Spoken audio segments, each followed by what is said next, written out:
Here we go. Alright, welcome back to Nick Lenz's Comic Corner, Classic Less Known Classics.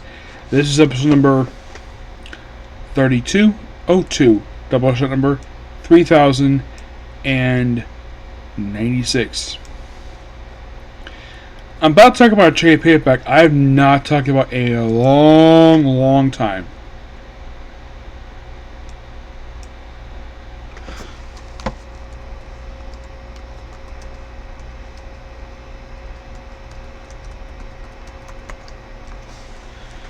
If you're really curious.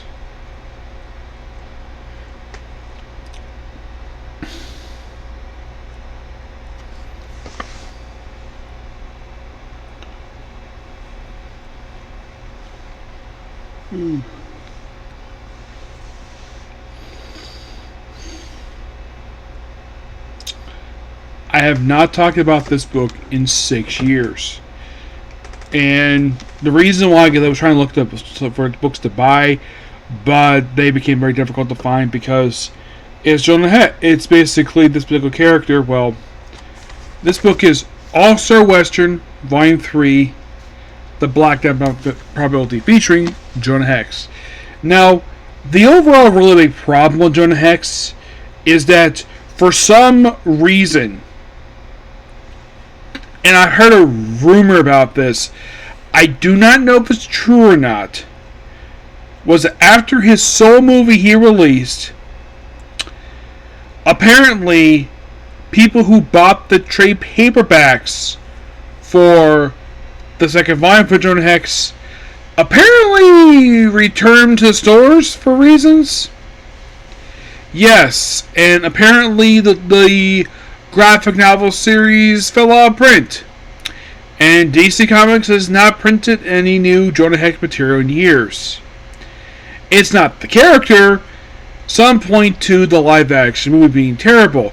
I would think, though, with Parents Legends tomorrow, there might be some interest in bringing the character back, but nope, not really. By the way, this book lasted from 2011 to 2014. I think it was like 2013 lasted to. Yes, lasted for a little over 2 years. Actually, that's about 3, but still. Written by Jim Hovey and Justin Gray. Artwork by Mariti and Phil Wildside. According to Jim Hovey on it, I did ask him, is Justin Gray still doing anything nowadays?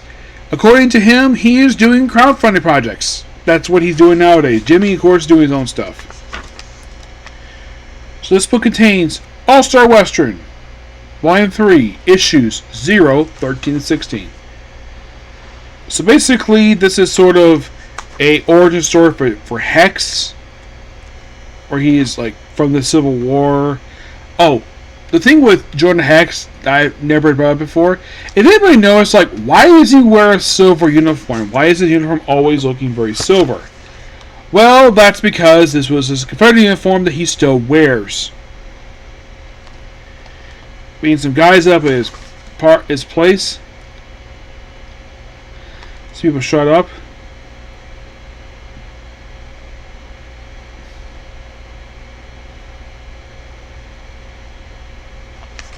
Yeah. Basically, it seems like that Jonah's father was a freaking scumbag. He basically nearly tried to strangle Jonah's mom.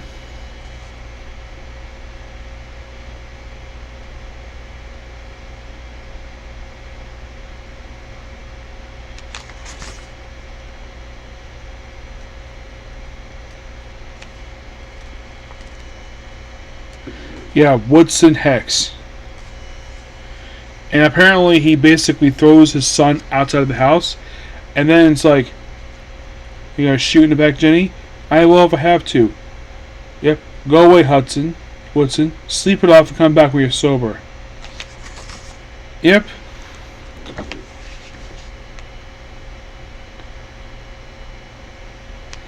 And of course, Jonah has lived by himself because his father was a freaking scumbag. And it's basically like a loose recap of his origin story-ish. Where he apparently, like, they show the Civil War stuff and the fact he was actually once captured.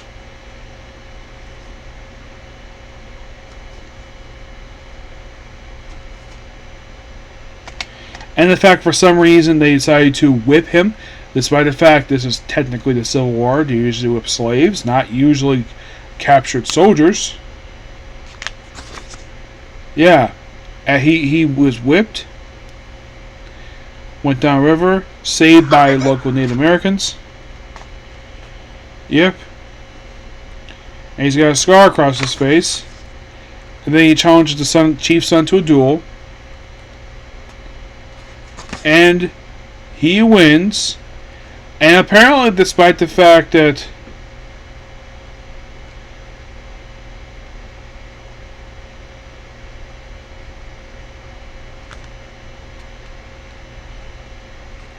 so then they proceed to take a heated axe to his face. They say bear the mark of the demon. Now, if you see the live-action movie, he does this himself. In the comics, they did it to him, the Americans did to him. And of course, then he's got this scar on his face that he still has for years.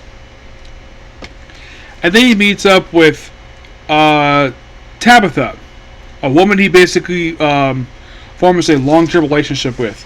And for some reason, because the fact that the character in the live action was played by Megan Fox, she did not want to get scarred up at all, so they turned a female gunfighter into a prostitute. I'm sure if the creator was still alive, he probably punched the writer for that.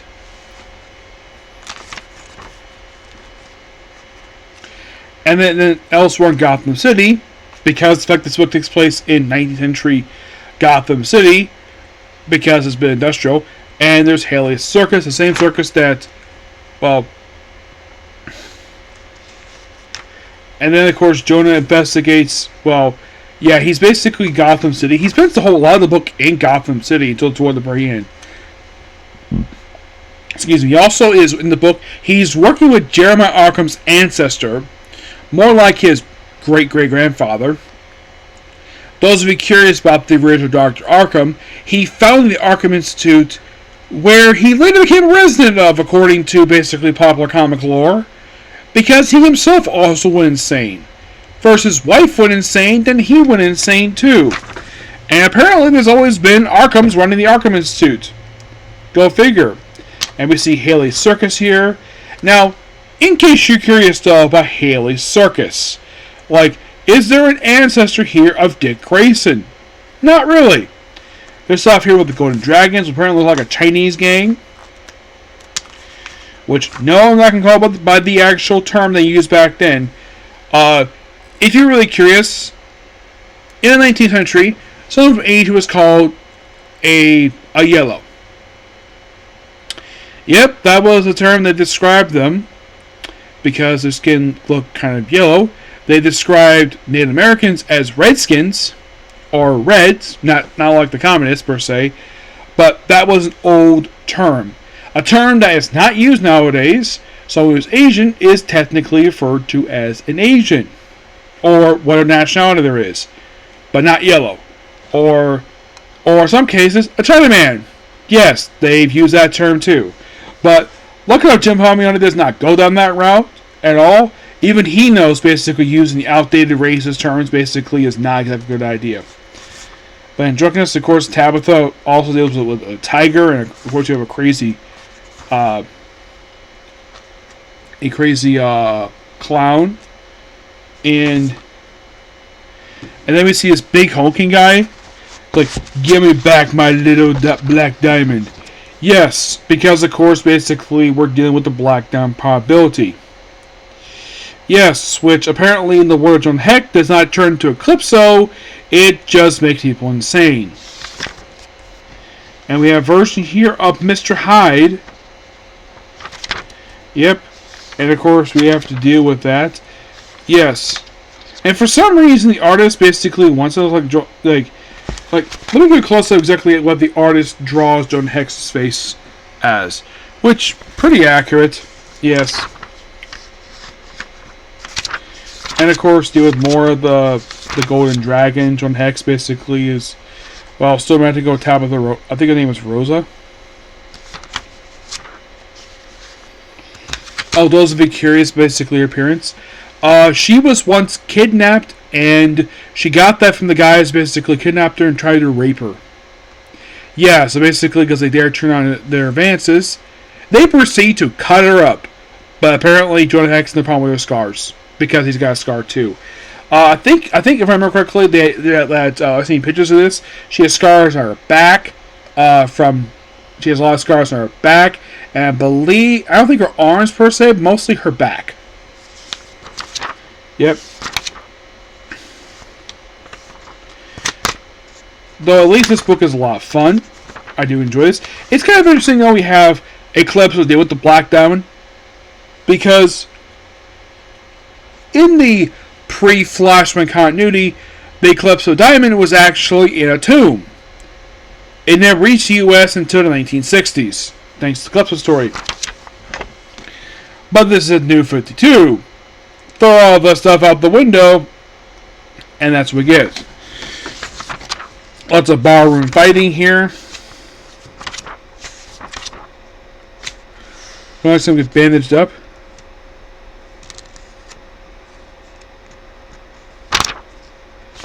Yeah. Of course, he's temporarily in a wheelchair, but don't worry, he gets out of it. Also, they apparently do fix his face a little later on, which makes it a little more grotesque, even his eye. Yeah. It almost looks like basically the way his face is drawn here in these later issues. It's almost like his face is falling apart. But that's kind of the charm of Hex. So he shoots on some more insane people who are possessed by the Black Diamond. And that's it for the main story. The backup story here for Tomahawk. And then coming soon next time, Stormwatch, The Englishman, Central Baby, Lawman, The Scientist. Yeah, the whole next 5 news with Stormwatch and somebody else. So Tomahawk basically, we see like the formation. We see like the White House under construction, which yes, this did happen. But for some reason, they show this in Ohio.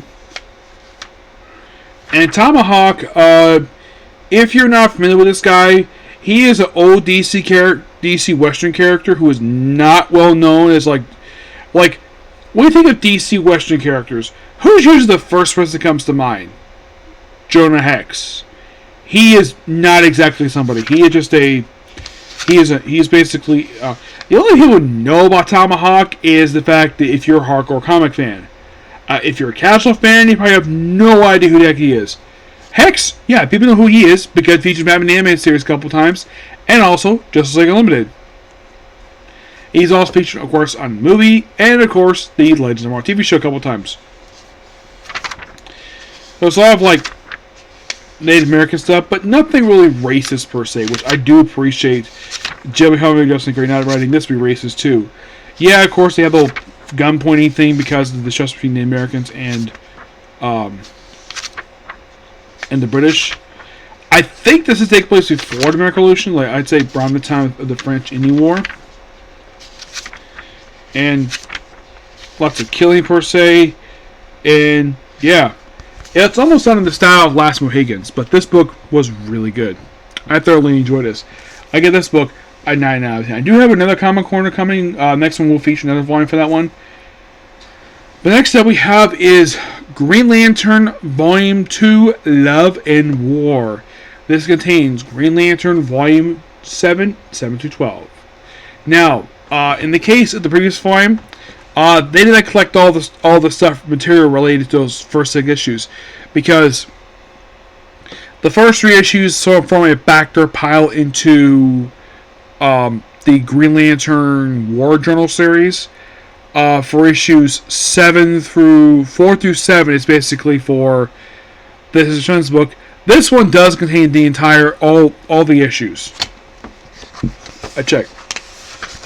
So, the writers are Jimmy Adams, Rob Martz, Sam Humphries. Artwork: Emma Clay, Nafon Esmerino, Kel McGuire, Dale Iskram, and Yasmin Flores Montez.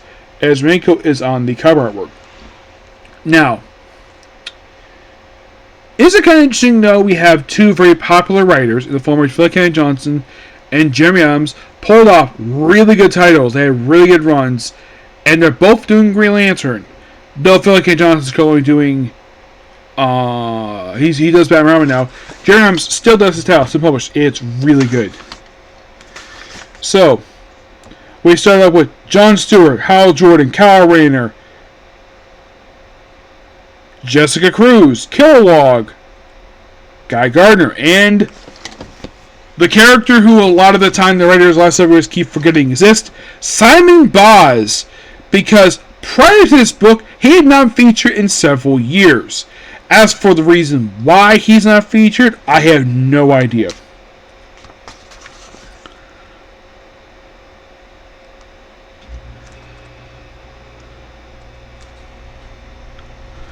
Yeah, and apparently the way the Federation Lanterns basically are is because the guy is a dick.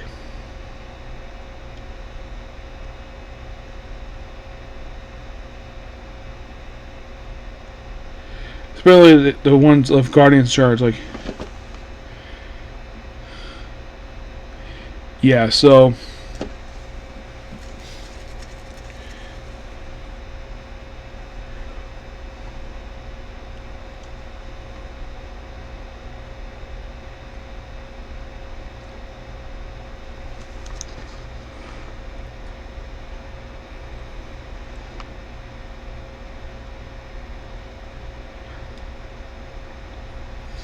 And of course, basically, like, the court's like, please, there be countless other heroes. Victorian loan sector. You can't make us give protecting our home. No, you can resign your posts. But understand, we need veterans heroes to make the universe safe. Each already reassigned. Lenz Garner, we have a specific task to you. Intergalactic problem that's plagued space for too long. You can take your... you always be good. We need you to apprehend this mountain in Lobo. I'm in. See you jumps later. Yeah. Oh yeah, and also apparently Frontier Lantern's here too. So, as for how Jordan Kilowog, it was important. So,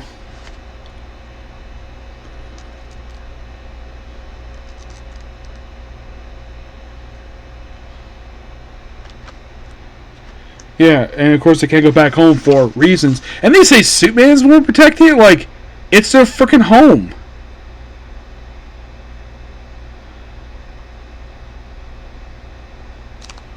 So they're going to Kilgore, where it's for some weird reason, Sinestro's back in charge, despite the fact his people rebelled against them, and somehow the planet is back despite the fact it was destroyed by the first Lantern. Yeah, somehow the planet's back. It's no explanation for this at all. And here you have Sinestro wearing his Green Lantern uniform. Excuse me, his Sinestro uniform. Which is interesting though, because basically he once abandoned the Sinestro Corps, and now he runs again? Not really sure what's going on there. So, yeah, Hal does not like him at all. So because of the fact that basically he dared question stuff related to Sinestro, he's ordered to leave.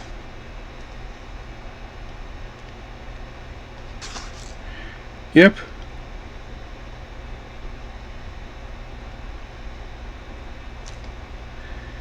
And see, Sinestro Corps Lanterns basically about to attack. But looking at basically that Kilowog sees this, that he posed on my watch.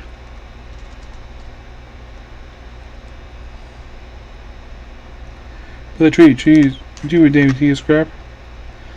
No, we must. Where's Kilowog? Taking care of business. And taking care of business means forming a mace out of his lantern ring and proceed to beat the crap out of the Sinestro Corps.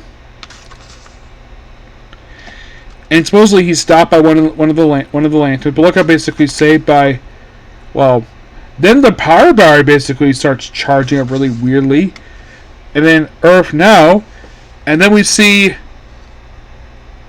where apparently oh, by the way, in the future Kilowog is dead because a lot of stuff takes place in the past.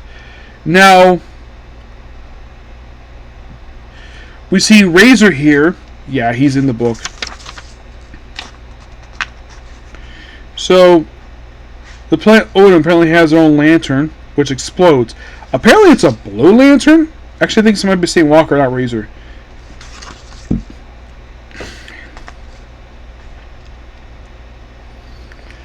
He tries to fly, and someone keeps getting cut off, and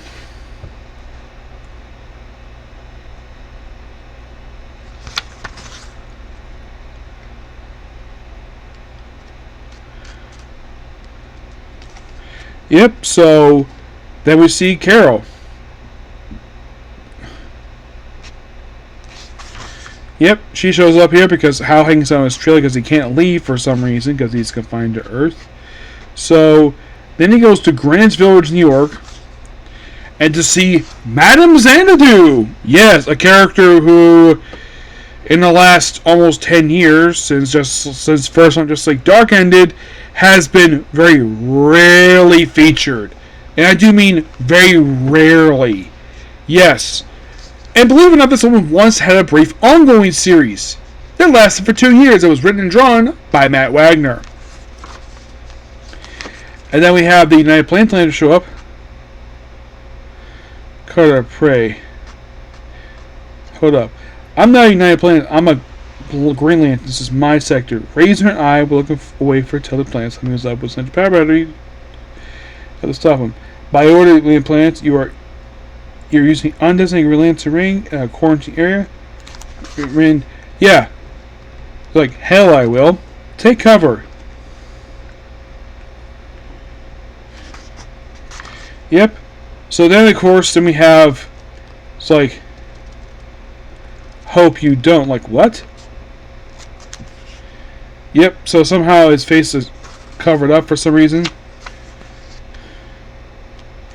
Now, why in the world the United Federation plans basically quarantine his planet? Don't know. And then we cut to a story for Kyle Rayner. Yep, they have a feature for Kyle Rayner in here. It looks like he basically is talking to a construct of his dead girlfriend, Alex Wilder. Yep, it's Alex. And then Sojar basically shows up here, the Frontier Lantern. So apparently he was on Asher the whole along, and then he flies off. Now here's the thing. Why in the world that Earth is quarantined? I'm sure eventually they'll get to the bottom of that. So, and then of course, I thought was really cool, this story here. So, then of course, Tal reunites with Tom Kalmaku, who in the Silver Age, he called him Pie Face. Which he called him that for years. I guess Jeremy Allen must have realized, though, yeah, that name's a bit racist. Let's have him not call him that. Call him Tom. And apparently, he said, remember, because this is New Millennium, and I'm the last New Guardians.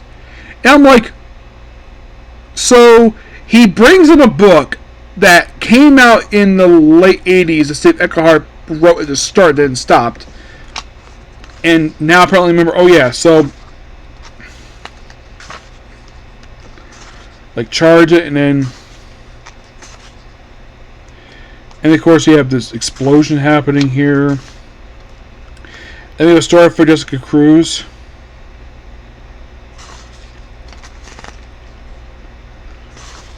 Yeah. And of course, Cruz is like, yes, so he placed the bomb in the base like a rookie. Apparently it would have been destroyed, but sure it cracked over bad. I say this when the orange energy spilling into space, like an infinite emotional oil spill. If you want to blow up the power battery, you want to stop your orange emotional spectrum from contaminating the universe. That was your convenience, and that's why I snuffed the explosion.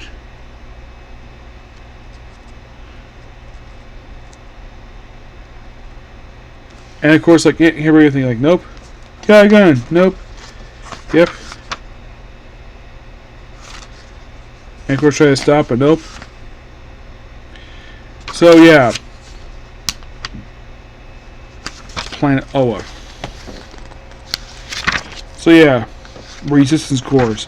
Because they want to overthrow, basically, the current overlord, because they don't like him very much. And then we see they're experimenting on Teen Lantern.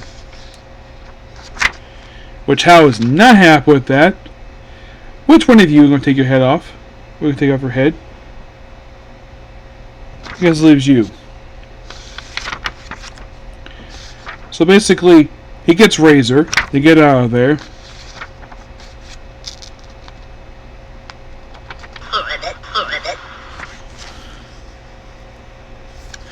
Yeah.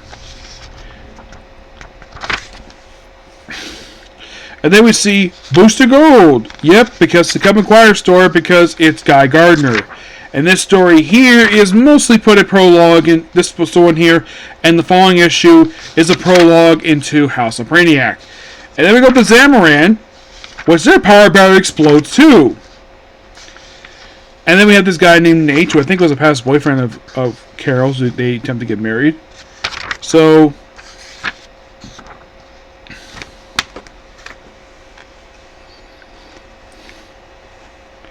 yeah, so they want to basically stop them. It's like, yeah.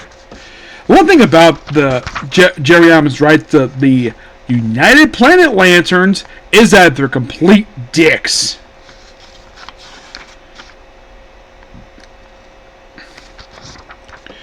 Yep. So you have stuff in the past, of course, knock knock. Like, of course, they try with them, but nope. It turns out that the reason why they're acting this way is because they're replaced by Duralans. Yep.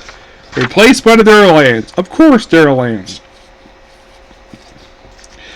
And then, of course, basically, the wedding ceremony is performed by somebody impersonates Superman. And then, of course, basically, Kara Farrah's Star Sapphire ring serves up.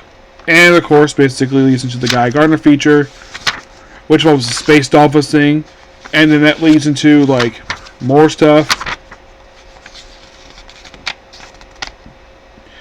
Tries to stop, but nope. And of course, they fight back.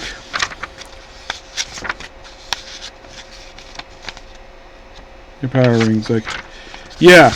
And then of course, they're about to basically, it's like, this feeling, this emerald's destroyed. It's impossible. You guys are so in for it. Let him go now. You are the last Sapphire.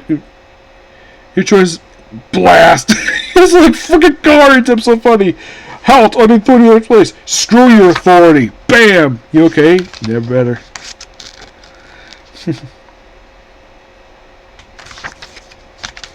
And then, of course, basically, they go to Earth. Finish plans. Tolerate. So, yeah, apparently this is all fake. And then, of course, this leads into stuff related to Absolute Power, because Waller is in contact with the frickin' Duralans. And then, of course, the trailer blows up, and apparently King Shark basically shows up here to arrest Hal Jordan. And then leads to the really cool Guy and Lobo story, which is drawn by Kevin McGuire, which later leads into the events of House of Brainiac. This book is awesome. Really good. It's just up with Waller. It's like every time I see Waller, it's like, yeah, it's leading to Absolute Power. Yes. An event that probably no one wanted, but people probably liked the conclusion, got good stuff out of it, but yeah, the build-up was not very well liked. I would say it's not as offensive as, let's say, Secret Empire was, but there's that. Good book overall. Give it roughly 9 out of 10. Next comment corner, I'm just saying that to my stream. So, that's that particular video. Please be sure to like, comment, subscribe, turn notifications. Next video. Bye.